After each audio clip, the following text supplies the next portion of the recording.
Edgar Cayce inspired people to reimagine their world and their place within it. Artists, business professionals, doctors, homemakers, teachers, and more found their strengths through the Cayce material. They wrote books, conducted experiments, and hit the road to try to validate the information in the readings and build an international community dedicated to physical, mental, and spiritual health.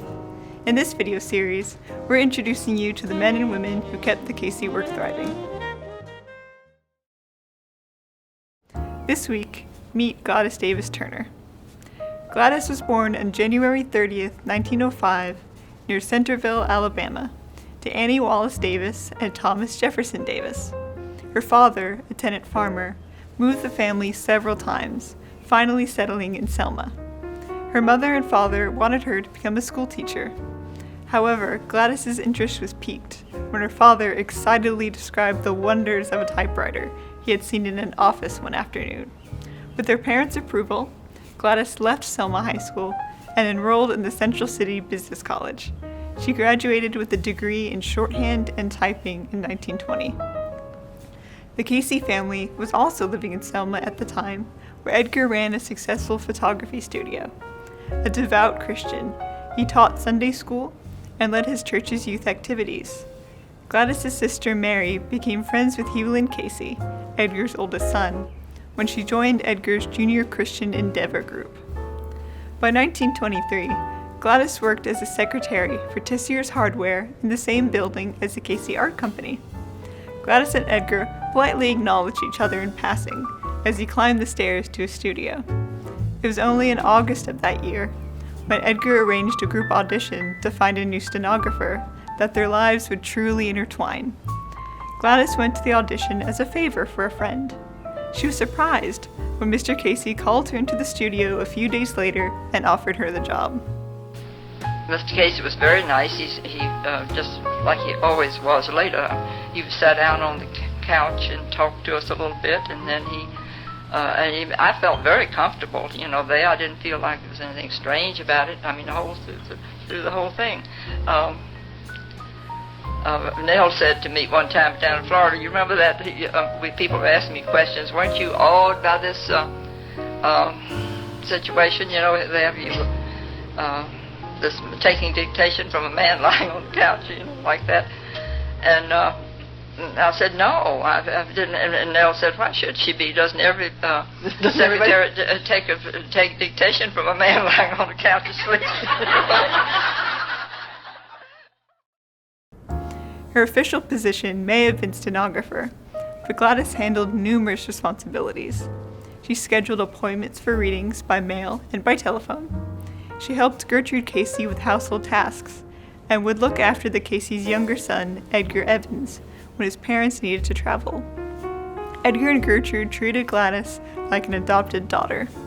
She followed the Cayces when they traveled to Ohio, then to the Virginia coast, despite recurring financial insecurity and continued separation from her family and friends. Gladys was the hub of the wheel around which the success of Edgar's work turned. During the Second World War, she trained the steadily growing number of office staff needed to handle the hundreds of letters and phone calls that poured in after Thomas Segru published Edgar's biography. The war years brought unprecedented strain as the clamor for readings grew stronger, and Edgar and Gertrude's health became weaker, eventually leading to their deaths in early 1945. Gertrude named Gladys one of the administrators of the Cayce estate. At war's end, Gladys was more determined than ever to ensure the survival of the readings, not just for preservation, but for future study. Back in 1940, the association had built a vault attached to the Cayce home. Filing cabinets lined the walls, filled with thousands of case files. Researching those files to locate specific bits of information was almost impossible. Everyone relied on Gladys's excellent memory to find what they needed. The situation was unsustainable. When Hewlin Cayce returned from Europe in 1945, he, his brother Edgar Evans, and Gladys, with the help of Tom Segru, began making plans for preserving and indexing the readings. They established the Edgar Cayce Foundation in 1948, and Gladys was appointed as secretary. Segru launched a fundraising campaign, based primarily in the New York City area, where there was a strong ARE following. Gladys wrote a pamphlet for the campaign called A Sequel to the Story of Edgar Cayce, in which he described how fragile the readings were, even then. The carbon impression was just barely legible in some cases. Gladys would frequently use a magnifying glass to decipher many of the readings. The paper was crisp with age, and many of the copies were torn. The Foundation originally planned to microfilm all of the readings and place copies in several major American cities for ARE members to access. The microfilming was completed, but the network of readings databanks never materialized. The Foundation also raised funds to index the readings. Gladys started building the index in 1947, which she estimated to be a 3-year project. An early Foundation report took 24 years to complete. Gladys's colleagues marked her success in a big way. They celebrated November 27, 1971 as Thankful for Gladys Day, with a banquet in her honor in the Ocean Scope room of the Marshall's Hotel overlooking the sea. Hear ye, hear ye, hear ye! A proclamation.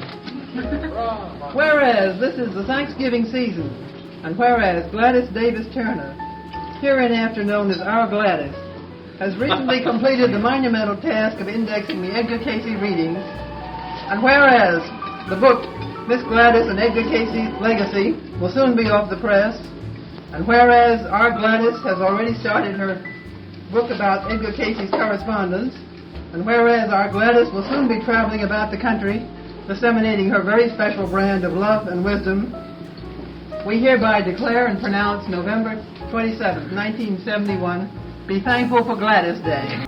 President of the Edgar Cayce Foundation, Robert Adrians, and Hewlin Cayce gave speeches commending Gladys's dedication to the work for so many years. What had started as a favor for a friend in 1923 had become the commitment of a lifetime.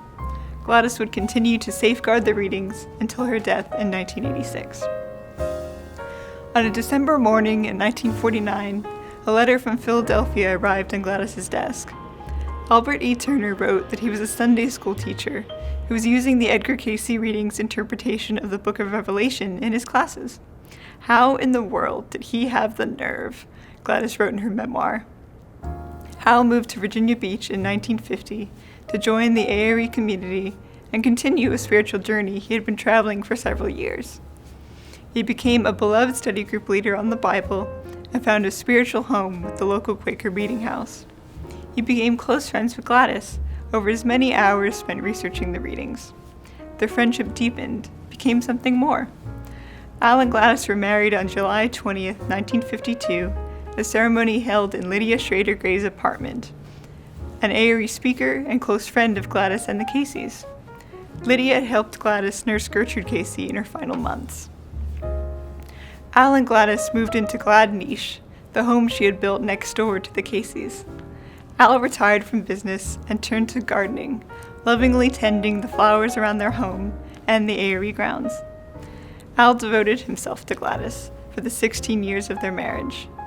In the early 1960s, he suffered from a heart attack and other health problems. Gladys wrote in a letter to a relative that although Al felt quite weak, he would drive with her to the grocery store and wait patiently in the car while she did her shopping just to be near her.